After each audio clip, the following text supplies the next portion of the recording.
This hour of the Costa Report is brought to you by Dole Food Company, the world's leading producer and distributor of fresh fruits and vegetables.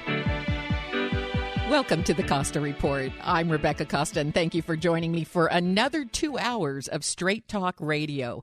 I want to open today's program by welcoming new listeners on affiliates in New York, California, Texas, Florida, Ohio, Pennsylvania, and from coast to coast throughout all 50 states, as well as members of our armed services who are joining us today from remote locations. Thank you for making us part of your news week. In just a moment, the Pulitzer Prize winning journalist and lawyer who brought Edward Snowden's revelations of NSA surveillance to the public's attention, Mr. Glenn Greenwald, will be joining the program to help us understand why tyrannical governments have made millions of dollars of donations to the Clinton Foundation while maintaining policies which contradict foundation goals. Stay tuned, because in just a moment, you're going to hear the facts and figures when it comes to donations from Saudi princes, the governments of Qatar and Brunei and Kuwait and others in a way that only Greenwald can tell it.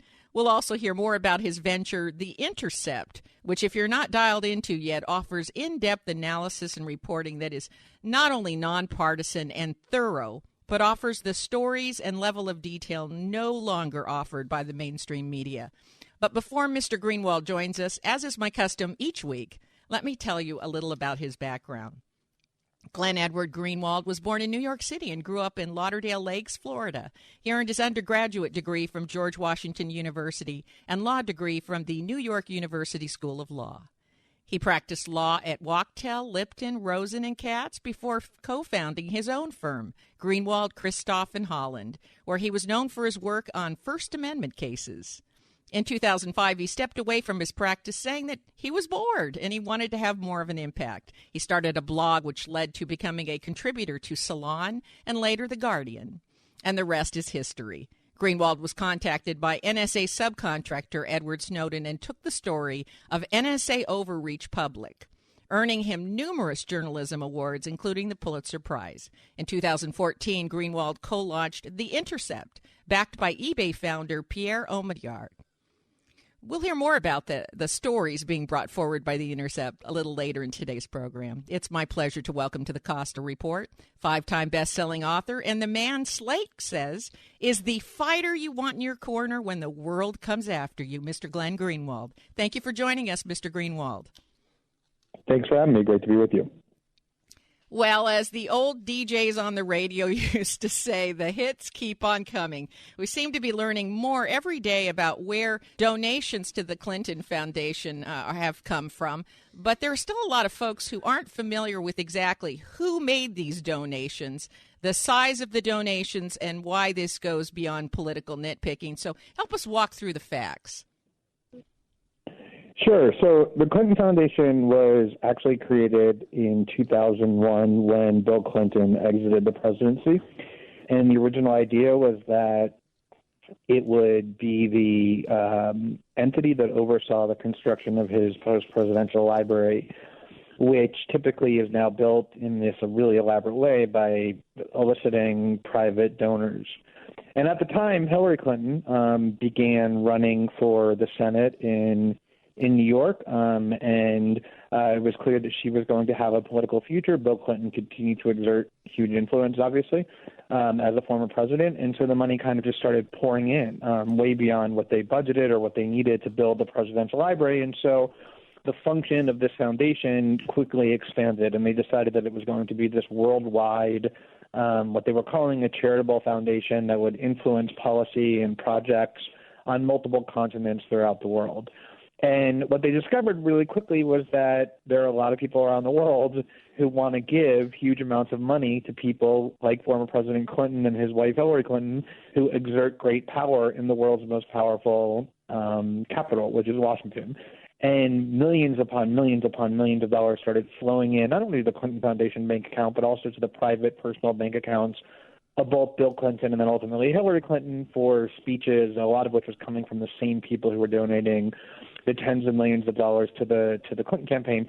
And when she was running for president, and then when she became Secretary of State under President Obama, the nation's top diplomat shortly before that, many of the countries who have the most tyrannical regimes on the planet, and yet who depend upon lots of access and favors from Washington. Governments like the regime of Saudi Arabia and Qatar and United Arab Emirates and Kuwait and Brunei, Bahrain, began giving millions of dollars to the Clinton Foundation. And this, of course, has become a controversy as she's running for president because people rightly want to know if someone has a good chance of going to the Oval Office, who is going to have their ear, who has influence over them, who has done favors for them, that's expecting favors in return. And the kind of excuse or the argument or the Unfortunately, we seem to have lost Mr. Greenwald, who is calling us from Brazil. So while our engineers are busy getting him back on the line, let me take a moment to check in with my colleague sitting here with me, Charles Friedman, who is in the studio. Charles, what do you make of the fact that these tyrannical governments who have policies and laws in their countries which are directly opposed to the charter of the Clinton Foundation, nations that have made no other donations to other charitable foundations which are more established and do work similar to the Clinton Foundation. What do you make of these huge donations that have come into the Clinton Foundation? That's a clever way the Clintons have found of skirting U.S. law, which forbids foreign entities, or individuals for that matter, from making contributions to American political campaigns. These are political contributions. I noticed that only something like 10 cents on the dollar of Clinton Foundation money actually does charitable work. One of the worst records of any charity that I can think of. Right, and just to put that in perspective, charitable organizations like the Salvation Army, I think, 85%, is it 85% or 90%? They're one of the best. Of every dollar donated actually makes it to is used to help a needy person. What's really alarming is that we don't see these countries like Kuwait, Qatar, Saudi Arabia, we don't see them making similar donations to other charities. They're buying influence with someone whom they believe will be the next president, and someone who indeed was Secretary of State. Yeah, I really wish that we could find another explanation for this. You know that I am an independent, and I want to understand another explanation for such large donations, but I'm failing to come up with one, in particular because of the laws that these countries harbor, such as discrimination against women, not allowing them to drive cars, not allowing them to go out in public with their faces uncovered. How about physical violence? How about beatings? How about mutilations? I mean, my God, come on. One of the key charters in the Clinton Foundation was to protect women's rights and educate women and to help, establish those rights. Now, I understand that the engineers have got Mr. Greenwald back on the line now, so we'll go back to that. Thank you, Charlie, for joining me for a few minutes. Sure. Mr. Greenwald? Yes. Oh, you're there. Okay. What happened there? Not sure. Well, it looks like we had a technical snafu. Who knows? It might have been a sunspot or something along those lines. One of the things you point out in your article, which I found fascinating, is the fact that these terrorist nations, or tyrannical nations, as you describe them, they don't exactly write big checks for other foundations that have similar objectives as stated by the Clinton Foundation, and that already looks a little bad. Well, right. I mean, the reason I wrote this article that you're referring to is because I kept hearing, as I think I was saying before, right before I got cut off, Democrats and Clinton campaign spokespeople essentially feigning outrage or like they were offended over these questions being raised on the grounds that this foundation does really important work throughout the world. And it does work like it works toward better conditions and more equality for girls and women around the world. It works to eliminate income inequality. It works for human rights protections and labor rights. And if you look at the policies of these regimes, like Saudi Arabia and like Qatar, not only do they have zero interest in promoting any of those outcomes, they are overtly hostile to those goals. Yes. Unfortunately, we're going to have to pick this up on the other side. We've got to take a hard break here. I hate to interrupt you, but we've got to take a hard break. But we'll pick that up on the other side because I think that's an important point to make. You're listening to the Costa Report.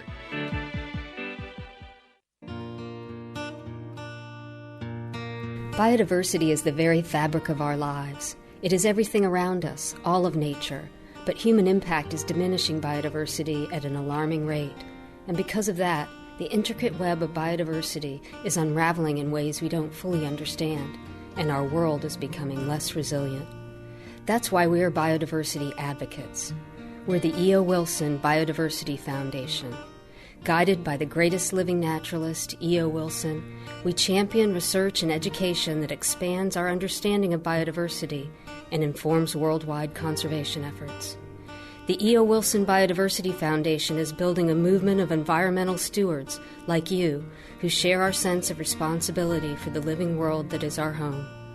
Join us in our quest to protect biodiversity, the fabric of our lives. Visit eowilsonfoundation.org.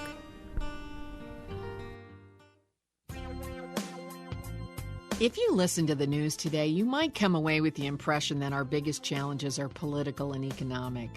But if this were true, then countries which have different political and economic systems would be facing different problems. But they aren't. Every government and every nation is struggling with job creation, debt, immigration, climate change, terrorism, healthcare, energy, and wild swings in financial markets. So something else must be going on. That's why I'm inviting you to get a copy of The Watchman's Rattle, a book which shows how the Roman, Mayan, and Khmer empires once faced similar challenges and what we can do to avoid their fate. Visit RebeccaCosta.com today and get a copy of The Watchman's Rattle, because once you do, you'll never look at the world the same way.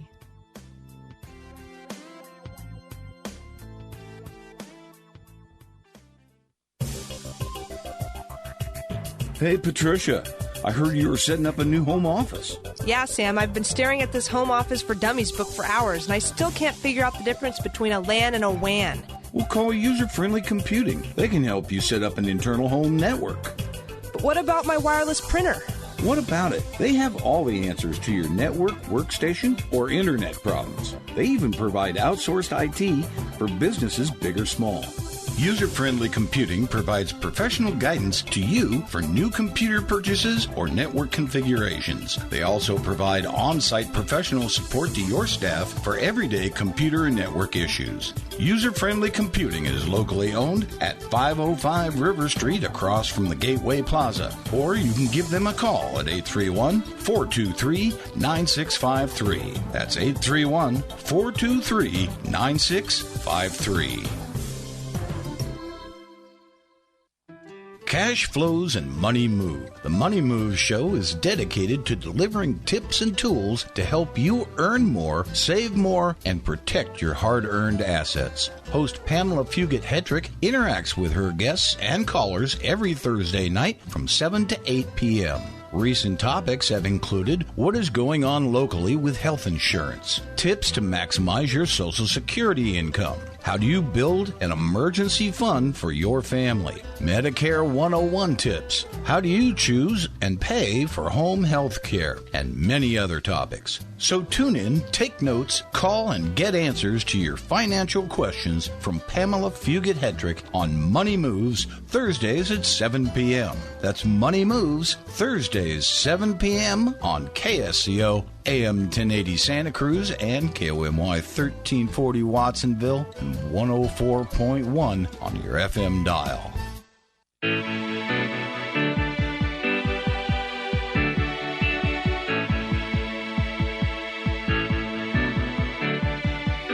Welcome back to the Costa Report. I'm Rebecca Costa, and my guest today is lawyer, journalist, and best-selling author Glenn Greenwald. And I apologize for the connection problems we had. Mr. Greenwald is calling us from overseas, and sounds like the phone line just died on us. But thank you for calling back. Before the break, you were making the point that donating nations have policies that are inconsistent with the Clinton Foundation goals, such as improving the rights and protections for young women. And I wanted to offer you an opportunity to finish that thought. Right. So, in a country where women are literally prohibited from driving, like Saudi Arabia, it's not very persuasive to claim that the reason they're giving millions of dollars to the Clinton Foundation is because they want to help the plight of girls and women around the world achieve equality. And so that gives rise to the question, well, if their motive isn't to help the goals of the Clinton Foundation, what is their motive in giving these large sums of money to the Clintons?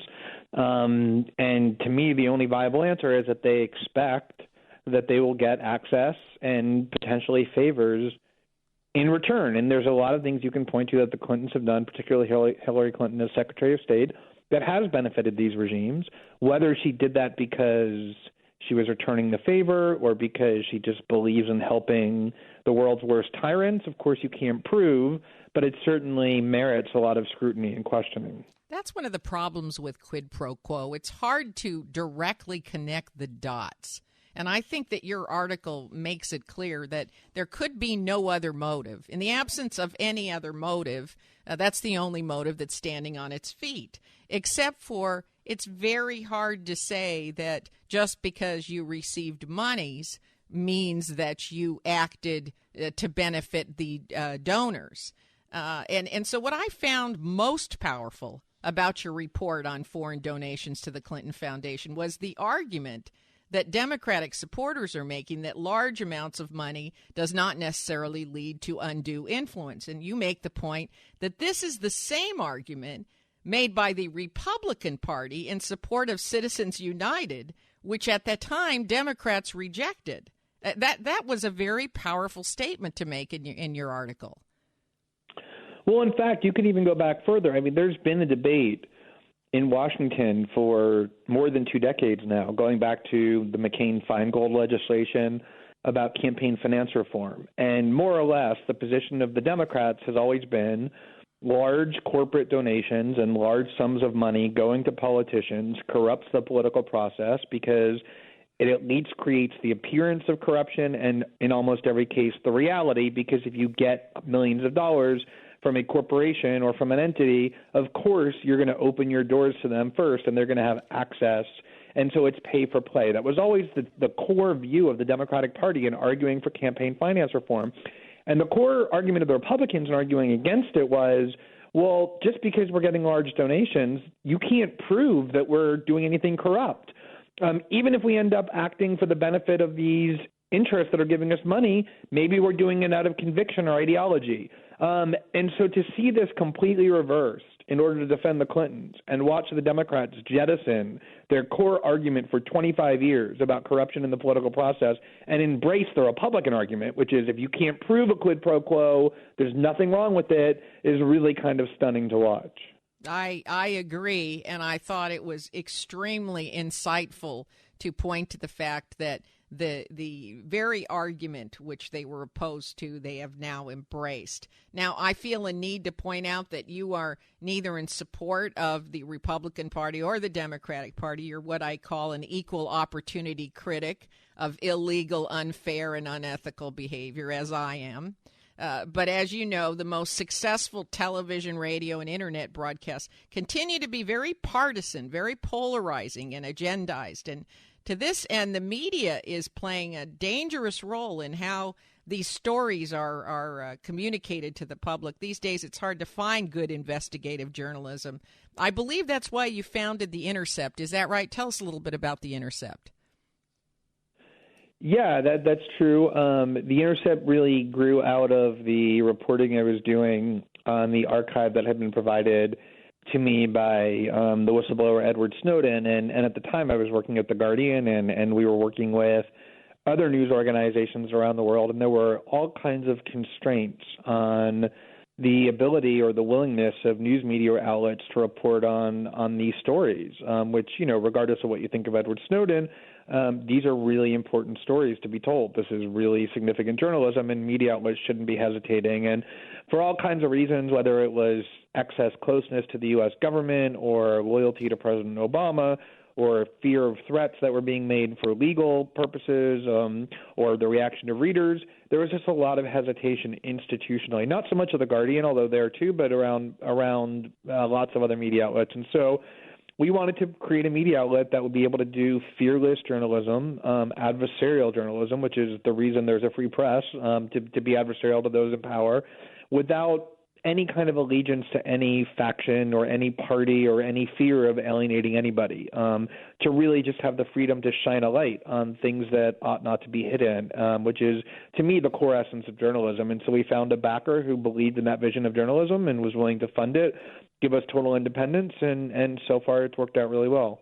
My question is, without that backer, do you have a business model that will allow you to sustain the Intercept? Because I always find that challenging. If you find a benevolent backer, then fine. You know, you can be nonpartisan and you can work on stories that require you to invest a lot of time and check the veracity on, which is what you're known for in the Edward Snowden case. You know, you didn't just rush to the public willy-nilly. You checked out this source, and I admire that. But if you don't have a backer, what kind of business model do you have that makes it sustainable? Well, it's a real problem for journalism. I mean, journalists, have created a lot of their own problems, but this problem is not so much their own doing. With the advent of the internet, of course, most media outlets have lost huge amounts of money because it's very hard to compete with news on the internet that's available for free.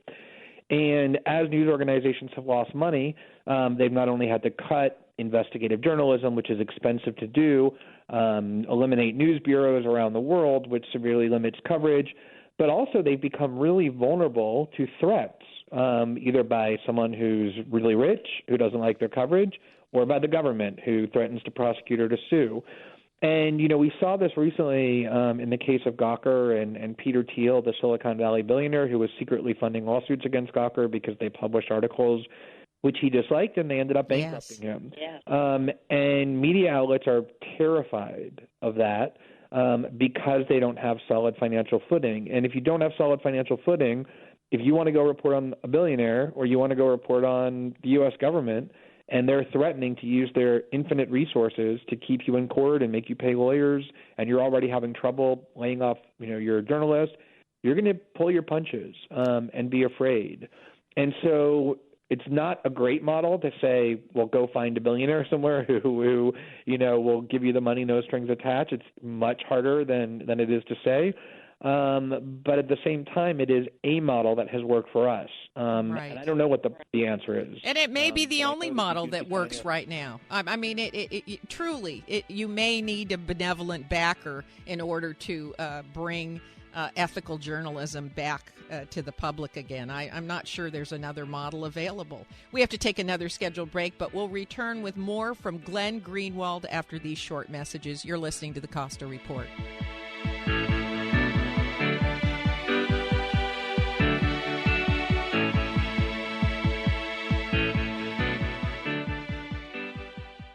In the opening of All Quiet on the Western Front, Eric Maria Remarque wrote, "This book is to be neither an accusation nor a confession, and least of all, an adventure, for death is not an adventure to those who stand face to face with it. It will simply try to tell of a generation of men who, even though they may have escaped its shells, were destroyed by the war. Today, Project Healing Waters offers men and women that have escaped the shells of war the opportunity to heal by teaching our returning veterans to fly fish in some of the most beautiful, tranquil rivers in our country. These natural surroundings have the ability to restore the human spirit, and with your help, Project Healing Waters is able to reach out to thousands of our men and women in the military every year. For information on how you can help, go to projecthealingwaters.org. Please give and give generously to those who have put their lives on the line for you. That's projecthealingwaters.org. Help those who have escaped the shells of war and need your help to come all the way back. Coast Paper and Supply has been family-owned and operated since 1948. They have a wide array of products available, including brand name and eco-friendly cleaning supplies, paper goods, and compostable plates, cups, and cutlery. Whether your needs are for business or home, Coast Paper and Supply's friendly and reliable staff have what you're looking for. They even accommodate special orders. You can find them at 151 Josephine on River Street in Santa Cruz, Monday through Friday from 8 a.m. to 4:30, or call at 831-423-3350. Coast Paper and Supply is a proud member of Think Local First. People do not like going to the dentist unless they're going to this dentist. Hello, folks. Michael Olson here with Dr. Guy Peabody. Well, doctor, you work with a lot of people who haven't been to the dentist for a long, long time. There's got to be a little fear there when they show up in your office. Yeah, it's funny you ask that. People are worried when they first come to see us if they haven't been to the dentist in a long time because they're afraid they're going to get berated. And I chuckle at that because we're here to help people. We assure them that we have today and the future, and we're just going to take good care of them, and everything's going to be fine. The most important thing we can do for them is listen to them. We want to find out what their concerns are. We want to find out who they are as people. We want to know if they're apprehensive about dental care or not. We want to know what their goals are. My job is to mainly find out how I can make them happy, and I can't do that unless I know what's going on inside. Call Dr. Guy Peabody for a consultation today and wake up to a great smile tomorrow. 831-457-0343 or visit drpeabody.com. Ranger Station, Ranger speaking. Hi. I'd like to report a bear hug. Okay. Well, before I left my campsite, I was putting out my fire, and out of nowhere, Smokey Bear showed up and hugged me? So you drowned the fire, you stirred it, drowned it again, and felt that it was cold? Uh-huh. Oh, yeah. He likes it when people correctly put out their campfires. He's pretty big on wildfire prevention. He's just letting you know you did good with a hug. He's a hugger. I just got a bear hug from Smokey Bear. Status update. All right, I'm going to let you go now. I've got a lot of ranger stuff to do. There are many ways to start a fire, but one sure way to put it out. Learn how you can do your part at SmokeyBear.com. Only you can prevent wildfires. Sponsored by the U.S. Forest Service, Ad Council, and your state forester. This is Mitch Winnick, co-host of Wagner and Winnick on the Law. Stephen Wagner and I are pleased to announce the new program time for our weekly discussion of law and public policy. We pick legal topics that affect each one of us right out of the weekly headlines. Join us live every Saturday afternoon from 4 to 5 p.m. here on KSCO AM 1080. Remember, if you don't know the law, know a lawyer.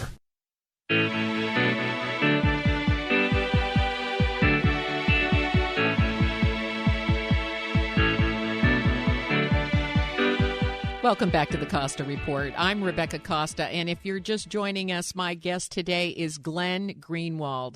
And before we went to break, we were talking about the sad fact that the only business model which makes sense anymore for honest, objective, nonpartisan journalism might be the need to find a benevolent patron, as was the lucky and fortunate case of the Intercept. Now, I know you have to leave us in a few moments, but I can't let you go without asking you to give us a brief update on Edward Snowden. How's he holding up, and what are his plans? Yeah, he's doing great, actually. Obviously, he's in Russia, and he is incapable of leaving Russia because there's an international arrest warrant for him issued by the U.S. government, and he has effective asylum in Russia, but that wouldn't apply if he steps out. But beyond that limitation, he's free to participate in the debate that he helped to galvanize around the world. He gives speeches, he writes articles, he makes appearances, he does events. He's become an important and free voice on not just that issue of surveillance and privacy, but lots of other issues as well. And he's been able to normalize his life in a way that, back in Hong Kong in 2013, when we were working with him, we never thought was possible. So it's worked out really well for him. What's happening with regards to a pardon or allowing him to return to the U.S. without prosecution? Are you or anybody assisting him with that? He's represented in the United States formally by the ACLU, which definitely has been working a lot on trying to either facilitate some kind of a deal for him to return to the U.S. without, spending the next several decades in a cage. The problem is that if, the U.S. government is petrified that if they allow him to come back, he's going to come back to a hero's welcome. And this will galvanize other people inside the government to do what he did, to enable the public to see what their government is doing, as the public should, and that's what they really don't want. And so they feel like if they allow him to come back under terms that are too favorable, they run the serious risk of incentivizing other people to follow in his path. Well, I'm glad you brought that up, because as time passes and the Snowden case goes unresolved, this example will no doubt discourage other whistleblowers who might find being permanently exiled from their own country too high of a price to pay. I mean, realistically, how many people are willing to pay that price? Well, I mean, I think that, there's kind of a range of consequences. Chelsea Manning, who was the source for WikiLeaks, ended up with a 35-year jail term. Snowden is kind of the other pole, which you're right, he's kind of exiled from his home, but at the same time, he's not in prison. He's become an admired voice around the world. There's a film that's about to be released, made by Oliver Stone next month. It's premiering in New York. He's played by Joseph Gordon-Levitt. There was already a documentary that won the Academy Award about him. So he feels like, really gratified. It is true. You have to be willing to sacrifice a great deal. And he thought there was a good chance he was going to go to prison for life. And he was even willing to accept that risk. So if there's the right level of conviction, the right level of principled passion, people are willing to sacrifice their own self-interest in order to serve the public or fulfill some political end that they believe in. Well, I hear what you're saying. It's not as bad as it could have been, but it certainly isn't an incentive for people to come forward. Well, that's exactly why the U.S. government wants to make sure that he has as much discomfort as possible, precisely because they want other people who are in his position, considering doing what he's doing, to look at him and say, am I willing to have that happen to my life? And they want the answer for most people to be no, so that they can continue to conceal and maintain the secrecy regime without having whistleblowers, like Daniel Ellsberg did. He almost went to prison for life. Lots of other people, and then Edward Snowden, be willing to come forward. They want the price to be as high as possible. He's been punished enough. The right thing to do is a presidential pardon and to lift this arrest warrant all over the world. I think it's over. The information is out there. The man has been punished. You personally have been persecuted. It's enough already. The president should, indicate a pardon, and that should be it. And before we lose you, give us your perspective on this release by WikiLeaks of the DNC emails. Do you feel that was appropriate, or, had you had anything to do with it, would you have kind of held that back until after the election? Oh, definitely not. Definitely not. You can certainly You surprised me, sir. You can certainly debate whether all of it should have been released. There was some information in there that was kind of personal in nature, not very much in the public interest, that WikiLeaks probably should have redacted and withheld if they were acting responsibly. I think that criticism of them is legitimate. But remember that the revelations in these emails were of huge interest to millions of people who are Democratic Party voters who voted for Bernie Sanders and learned what they always suspected, which was that the DNC was cheating by putting its finger very heavily on the scale in favor of Hillary Clinton, was working to undermine and destroy the reputation of Bernie Sanders while they were claiming publicly to their members and everybody else that they were neutral. And as a result of these revelations, the top 5 officials in the Democratic National Committee, the party of the person who's running for president who's likely to win and the current sitting president, all resigned because of the misconduct that was revealed. So, of course, this is something that voters ought to know as they make decisions about which party to support. It would be outrageous if WikiLeaks purposely sat on those documents until after the election. The election is exactly when people ought to know about it. Like I said, you can make valid complaints or grievances if they weren't as careful as they could have been. I probably would have withheld a lot of it. Just out of consideration for people's privacy, but the substance of the revelations were 100% in the public interest and definitely deserve to see the light of day. But interestingly enough, even though top 5 officials stepped down, outside of that, it really didn't change the outcome, which I was kind of surprised by. Well, I think that people by this point had already, Hillary had already won the race. If this had come out earlier when the Sanders-Clinton race was still unresolved, it might have had a bigger impact.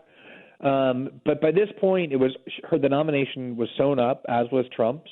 And so the only choice that people really had was Trump or Clinton. And so the fact that the Democratic National Committee cheated, I don't think is really going to have much of an impact on whether people prefer Trump or Clinton. It could have had a bigger impact had it occurred earlier in the process and the nomination was still unresolved. Now, they say that they have additional emails that they plan to release. Would you agree that they should do that before the election, or have they done enough?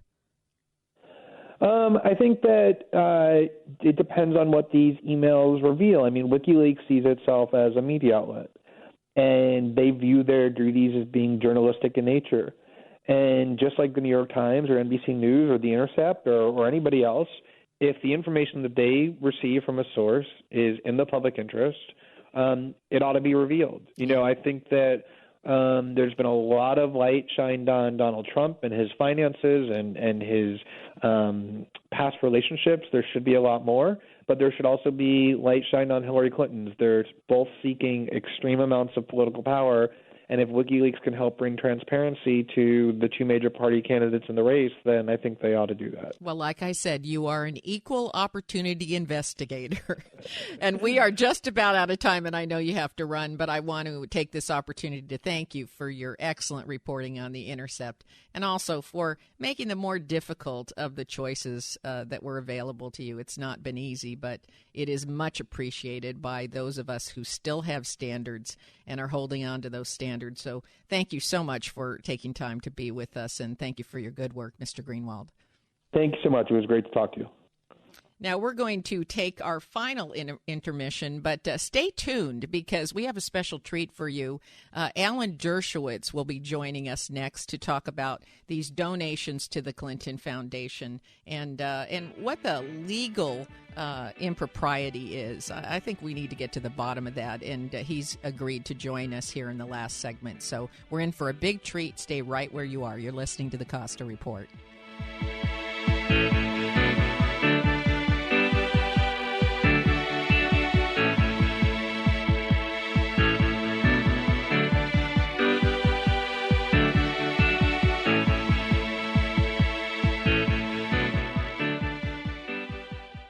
I'm here today with Scott Caraccioli of Caraccioli Cellars, recent winners of the best sparkling wine in the U.S. in the Champagne and Sparkling Wine World Championship. Congratulations, Scott. Thank you, Rebecca. Thanks for having me. So what is it about your Brut Cuvée that beat all the other competitors around the world? We really focus on creating an expression of the Santa Lucia Highlands and doing it the right way. And when you control the process from the beginning to the end and you have talent like Michelle and top-tier grapes, they really shine through. This was a worldwide competition. It was definitely a humbling experience. We were in a room with producers that have been making wine for over 100, 200 years, and was a huge honor to have Tom Stevenson give us the best U.S. Sparkling Wine Award. We fared really well overall. We had 3 wines win Best of Class, which was great. Visit the Caraccioli Tasting Room on Dolores Street in Carmel by the Sea, or find us online at caracciolicellars.com or reach us by phone 831-622-7722. Big data is changing the way organizations work. From data-driven marketing and ad targeting to the connected car, big data is fueling product innovation and new revenue opportunities. It's creating a culture in which business and IT leaders join forces to realize value from all data. They infuse analytics everywhere and make speed a differentiator, gaining competitive advantage from faster, more informed decisions. Leading organizations are creating new business models, developing new roles, and defining new big data architectures, including an infrastructure that can manage and process exploding volumes of structured and unstructured data, in motion as well as at rest, while protecting data privacy and security.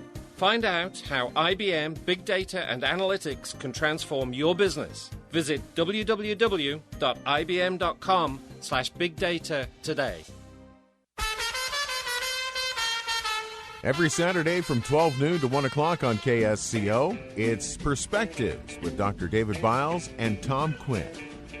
Perspectives covers a number of topics, including holistic health, vaccinations, and government waste. Don't miss the next exciting Perspectives program here on AM 1080 KSCO. Every Saturday from 12 noon to 1, right here. There are many sounds in your daily life. Ones that make you smile. Ones that help you relax. And there are some sounds that can help save lives. Wireless emergency alerts, now on many mobile devices, use a unique sound and vibration to bring you critical information about emergencies in your area. With updates from local sources you know and trust, you can be in the know wherever you are. Learn more at ready.gov/alerts. Brought to you by FEMA and the Ad Council. Okay, Simon, what are you wearing right now? Nothing. That's right. And what do people normally wear? Clothes. Exactly. So now Mommy's going to teach you how to dress yourself. Clothes keep us warm, they look good, and if we go out without them, the neighbors will talk. So it's important to know how to get dressed. Here's how it's done. Underwear always comes first, name tag at the back, then pants, then shirt. Get the first button in the right hole or you have to start all over. If you're wearing a tie, it goes over, round, round, through, and pull tight. Tuck your shirt into your pants and zip up your fly. Socks going first, then shoes right on right, left on left. With shoelaces, just take the ends, cross them over, switch the loops. The rabbit goes down the hole, pull tight, and you're left with bunny ears. I love bunnies. Good to know. Now remember, spots don't go with stripes, socks don't go with sandals, and if you've tucked in your shirt, wear a belt. Got it? Why are your pants on your head? Most parenting is hard to do in just 2 minutes. But spending just 2 minutes twice a day making sure they brush their teeth is easier and could help save them from a lifetime of tooth pain. For fun 2-minute videos to watch while brushing, visit 2min2x.org. That's 2min2x.org. A message from the Partnership for Healthy Mouths, Healthy Lives and the Ad Council.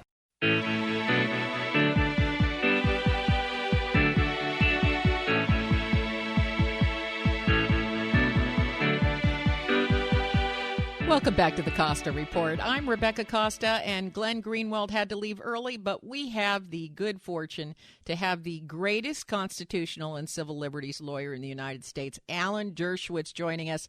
Thank you, Mr. Dershowitz, for taking time to be with us, and happy birthday. Oh, thank you so much. I'm sorry that Greenwald is not on with me because I think I would expose him as a total phony. Oh, no. Say it's not so. Oh, it is true. Here's a guy who would never dream of facilitating the release of any documents that would hurt his beloved hard left countries.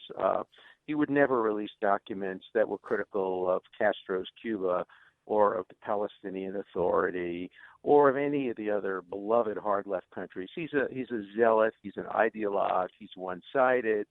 Having said that, I just want to make one important point. There is a tripart distinction that we have to think very hard about when we think about releasing material. There are the thieves, the people who steal the material, the Mannings and the Snowdens. They have engaged in an act of civil disobedience, which is criminal.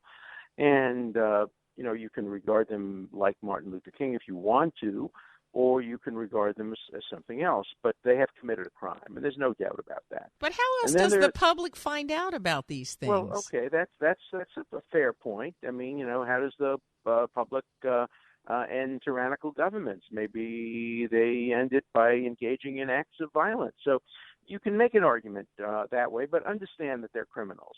The second group are the people who just publish the materials, passively publish it. The New York Times in the Pentagon Papers case. I was one of the lawyers in the Pentagon Papers case. I go back a long time on this issue. I've also represented Assange, and I think Assange falls into the category of the New York Times publishing material that they passively receive. That's First Amendment right under our Constitution to do that. Then there's the interesting third category. And the third category are maybe groups that facilitate or encourage the theft of material.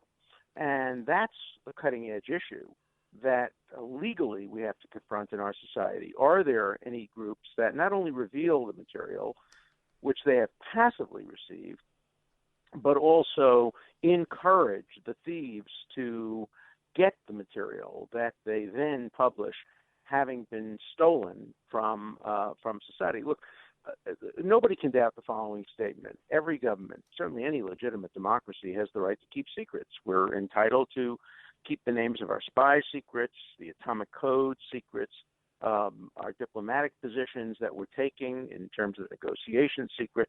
And nobody has the right to second-guess those decisions. Now, obviously, we overclassify. We classify too many things.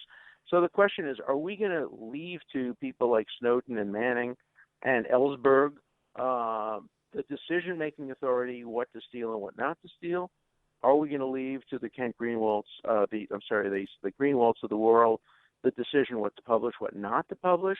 In a democracy, there has to be some degree of accountability. And so we're talking about operations that go outside usual systems of checks and balances. And, it's a fair debate to ask whether Snowden's a hero or a criminal. And the answer is probably both.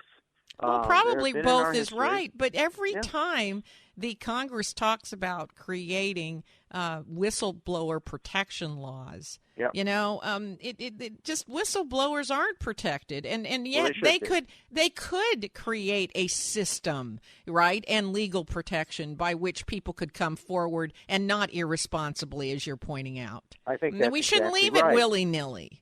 I think that's exactly right. Look. These people who were the thieves never try to come forward. They claim they did. The evidence is overwhelmingly to the contrary. Never went to responsible authorities and said, look, my God, what we have found, we want you to look into this. We want a congressional committee to examine it. We want other oversight groups to examine it. Recently, they didn't go to the New York Times and the Washington Post, which are very responsible in how they vet material. They went outside the system. In other words, they use criminality as a first rather than a last resort. I can easily imagine a situation where I would want to engage in an act of civil disobedience, where I said to myself to be or not to be a felon, and I would cross over that line to felony because I would think that it's worth doing it. That's what Martin Luther King did, and that's what other great heroes did. But they all took the responsibility. Martin Luther King held his hands up and said, handcuff me and take me to jail.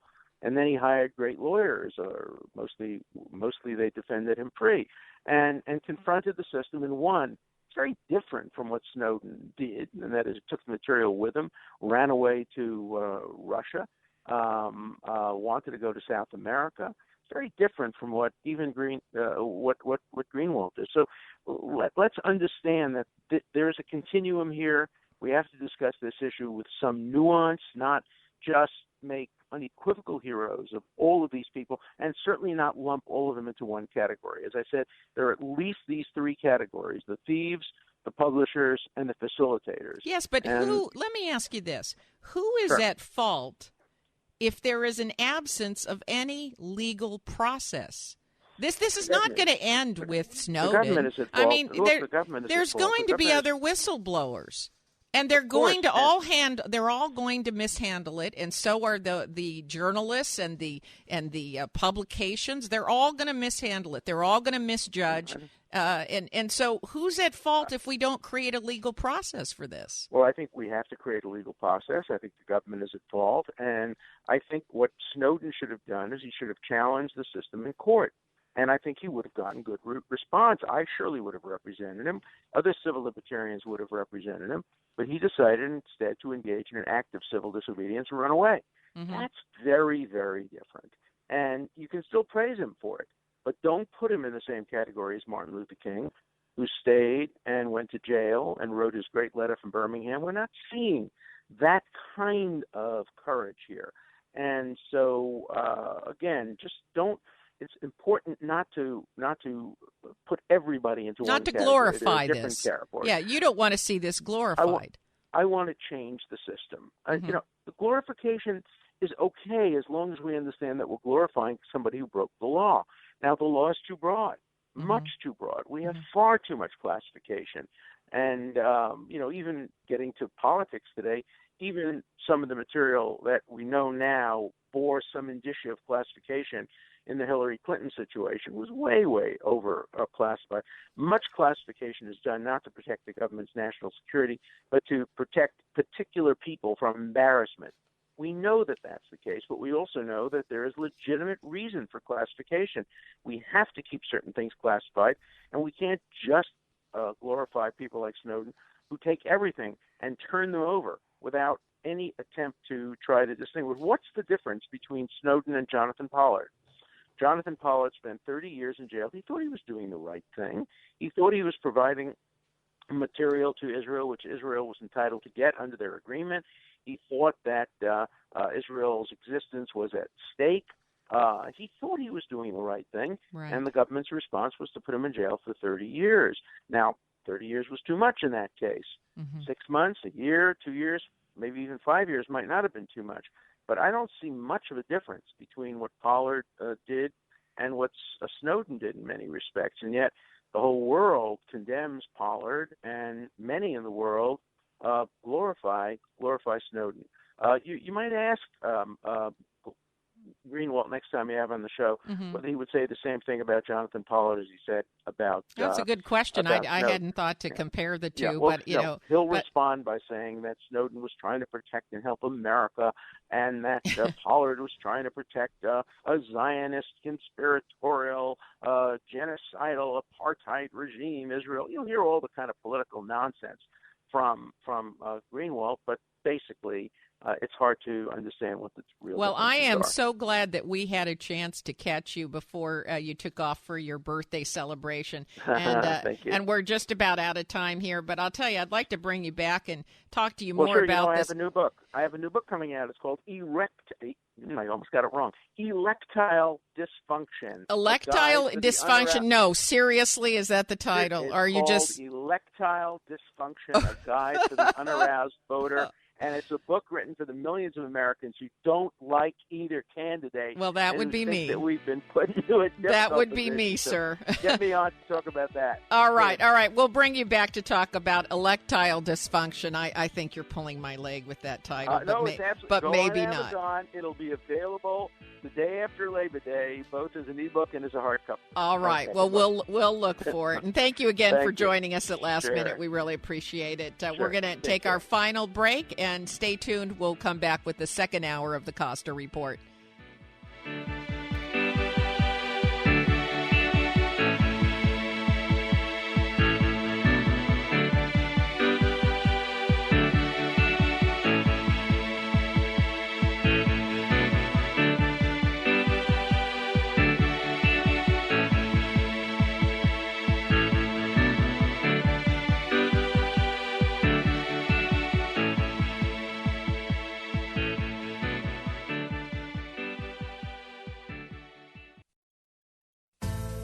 Every day our world gets more complicated. Not only is new information coming at us faster than we can manage, new regulations, technology, and the effects of globalization have made it much more difficult to succeed. That's why I wrote The Watchman's Rattle, a book that, for the first time, explains how complexity makes it hard to separate facts from fiction, and eventually causes us to make important decisions based on unproven beliefs. And not just us, our leaders also fall prey to this phenomena. But here's the good news. Once you know the symptoms to watch for, you can safeguard against them. So please, go to RebeccaCosta.com, that's RebeccaCosta.com, and order your copy of The Watchman's Rattle. It only takes a few minutes and the shipping is free. That's RebeccaCosta.com. Do it now. You'll be glad you did. I am done with my mattress. That's right, I'm not spending another night on this old bag. My new mattress comes today, and this thing is out of here. Bye-bye, mattress. Yep, bye-bye, mattress. So says you and about 1,000 other people every day. And that's a lot of old mattresses with no place to go. There's the landfill, of course, where they just take up space. But what a waste. Because you could send it to a mattress recycler, where old mattresses get broken down into steel, foam, wood, and fiber that become new steel, carpet padding, home insulation, garden mulch, biomass fuel, locomotive oil filters, and all kinds of other great stuff. So bye-bye mattress is right.